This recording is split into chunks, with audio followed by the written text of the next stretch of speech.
bien, bonjour à toutes et à tous, on se retrouve pour une petite vidéo, on va parler un petit peu de ce qui s'est passé à Raw le 21 mai 2018. Du coup, le show a commencé avec une petite promo de Kurt Angle qui a dit que Ronda Rousey allait être là pour signer le contrat pour le match de Money in the Bank, qui va opposer Ronda Rousey à la championne de SmackDown, la championne féminine de SmackDown, Nia Jax. Il a été interrompu par Stephanie McMahon par son retour. Elle a dit que, en gros, qu'il faisait du très bon travail, mais que parfois il laissait trop ses émotions prendre le dessus.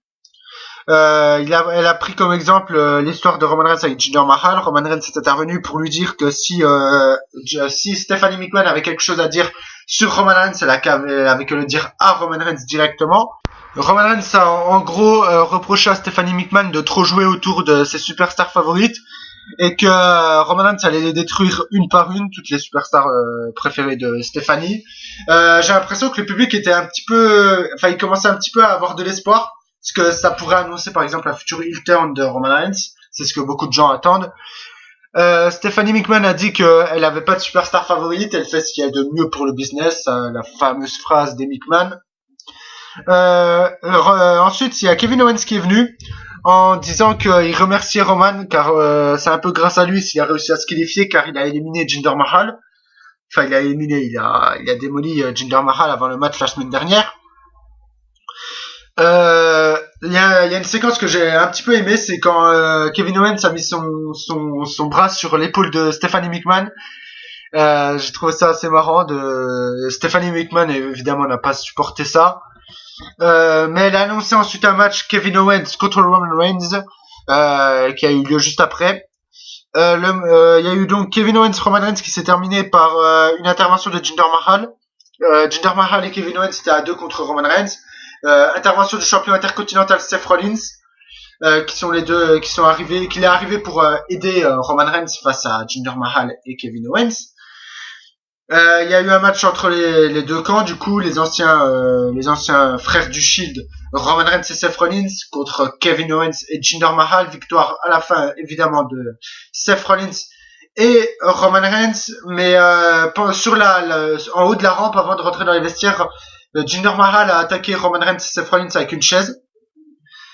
Ensuite, on a eu une petite séquence avec Bobby Lashley et Sami Zayn et des personnes qui sont censées incarner les sœurs de Bobby Lashley.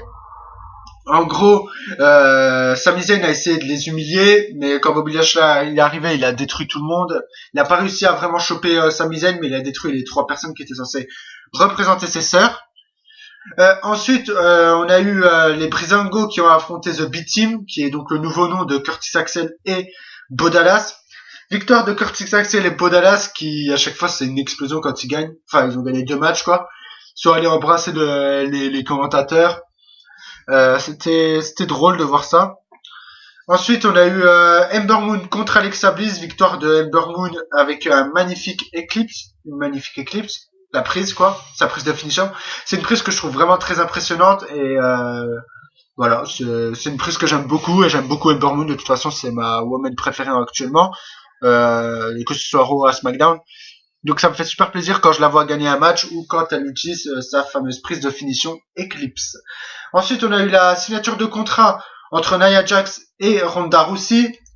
Tout ça sous les yeux de Stephanie McMahon qui a essayé de les monter l'une contre l'autre. Il y a une poignée de main entre les deux, un face à face, et Ronda Rousey a dit qu'elle allait prendre la ceinture de Nia Jax. Elle a regardé le bras et en même temps, je vais te prendre ton bras. En gros, elle va lui porter son armbar, ce qui est sa prise qui a cassé le bras de Stephanie McMahon, par exemple. Ensuite, on a eu No Way Jose contre Baron Corbin, le Lone Wolf Baron Corbin. Tout ça s'est terminé sur une victoire de Baron Corbin sur un End of Day. Une prise aussi que je trouve vraiment classe. Ensuite, on a eu Chad Gable contre Dolph Ziggler après une séquence dans les vestiaires où Dolph Ziggler et McIntyre ont interrompu Chad Gable qui parlait avec Kurt Angle. Du coup, victoire évidemment de Ziggler. Avec un super kick toujours aussi magnifique, hein, c'est devenu sa nouvelle prise sa nouvelle prix spécial depuis je pense, ouais, depuis bien 2 ans maintenant, 2-3 ans. Même si j'utilisais avant, c'était pas vraiment sa prise de finition avant. Ensuite, on a eu Natalia contre Dana Brooke, contre Liv Morgan, contre Logan. Je sais plus comment c'est son prénom. Pour savoir qui allait se qualifier qui allait la dernière Woman d'Euro pour se qualifier pour le Money in the Bank féminin. Bon, évidemment, sans surprise, c'est Natalia qui a gagné grâce à son Sharp Stopper, qui est sa prise familiale, quoi. Natalia qui est une de mes divas préférées depuis très longtemps. Donc, si elle gagne, quand elle a gagné le titre à SummerSlam, ça m'a fait très très plaisir.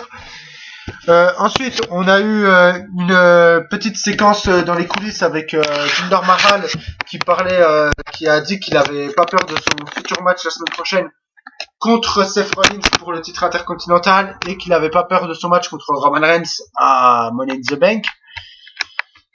Ensuite, on a eu Braun Strowman, le main event, Braun Strowman contre Finn Balor. Alors, le match, je l'ai trouvé vraiment très cool. Moi, je pensais que ça allait être une démolition de Finn Balor, mais il y a eu quand même quelques spots, notamment à l'extérieur du ring. Ça s'est évidemment fini par une victoire de Braun Strowman, mais à la fin du match, Braun Strowman a soulevé Finn Balor. Le match était donc terminé, victoire de Braun Strowman. Il a soulevé Finn Balor pour le mettre dans le coin, c'était comme un signe de respect. Et j'ai trouvé ça très cool. Ça me fait penser un petit peu à, pour ceux qui ont déjà vu le match, Jeff Hardy contre l'Undertaker, le match à l'échelle, où à la fin l'Undertaker avait levé Jeff Hardy et lui s'est levé le bras. Bah, c'était un petit peu pareil avec Braun Strowman et Finn Balor. Donc voilà. Raw, qu'est-ce qu'il y a à retenir pour Raw là? La rivalité entre Jinder Mahal et Roman Reigns qui inclut maintenant aussi Seth Rollins, le champion intercontinental. Bon, ça, je pense que ça va pas être pour longtemps. Natalia qui est qualifiée pour le Money in the Bank féminin. Braun Strowman et Finn Balor qui restent face les deux. Il n'y a pas eu de heel turn, il y a eu un match de respect. Le match entre Nia Jax et Ronda Rousey qui est officialisé. Et je pense que c'est tout. B-Team qui gagne toujours des matchs. Et puis la rivalité entre Bobby Lashley et Sami Zayn qui est toujours pas terminée. Donc voilà, c'était tout pour moi sur la chaîne Un Monde de Catch. Donc n'hésitez pas à me dire ce que vous en avez pensé en commentaire de Raw, de mon résumé. Si vous voyez des trucs pour que je m'améliore ou quoi, n'hésitez pas à me le dire en commentaire. Sur ce, ciao tout le monde.